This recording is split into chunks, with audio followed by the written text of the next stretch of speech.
Good for them. Looks like the Montauk Monster.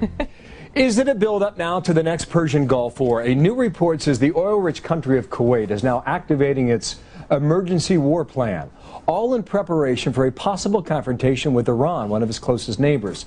Now, the report also says there's an armada of warships from the U.S. and Britain mainly now heading to the Persian Gulf. What is happening and why? Former ambassador to Saudi Arabia and an expert in Gulf policy, Robert Jordan, back with us. Mr. Ambassador, good morning to you. The obvious question is why? Well, Kuwait is in the middle of a very rough neighborhood. Think of them as kind of the middle of a sandwich between Iraq and Iran. So they have a rough neighborhood to cope with. They're clearly concerned about the potential of conflict with Iran and retaliation by Iran. The Iranians have already said that they'll go after U.S. bases and U.S. allies if they're attacked.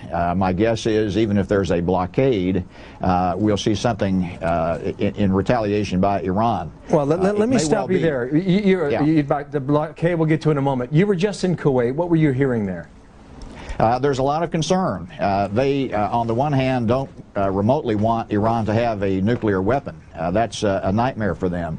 On the other hand, military conflict blows up the entire region, could affect their oil exports through the Strait of Hormuz, and so they're very concerned about military conflict. Okay, there is no good solution in their eyes. You mentioned the blockade. What would a blockade do to Iran?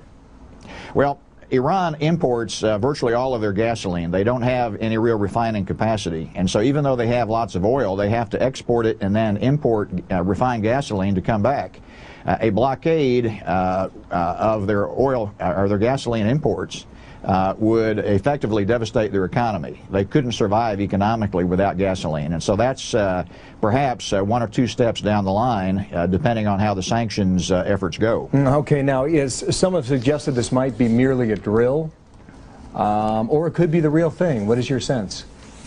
I think you don't really know right now. They've certainly had military preparations in the Atlantic already among some coalition forces. It wouldn't surprise me if they think there's a real threat here. We won't see for a while how real it is. But remember, we saw some of the same things right before we invaded Iraq and took out Saddam Hussein. We had lots of operations going on in the Gulf. I actually went on a carrier myself at that time. They were doing operations 24/7 in the lead up to that invasion. So I don't think you can discount the possibility this could be for real. That is very interesting. You know, you just wonder about the show of force out there. And when we first started this report, we thought, wow, it's a bit under the radar.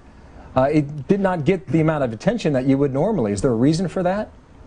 Well, it's possible that they're going to rotate one of the carrier battle groups out as they bring the two carriers in. And so we haven't seen any announcement that the normal tour of duty for the carrier there right now would be up, the Abraham Lincoln. But it's possible that one of these two carriers coming in could relieve the Lincoln and stay on station there. My guess is they're going to ramp up their operations, possibly as a test, to see how well they perform, and then wait for the situation to unfold before they decide to relieve that carrier. All right, it is intriguing nonetheless. Mr. Ambassador, thank you. Robert Jordan with us today. Thanks, Bill. Nice to see you.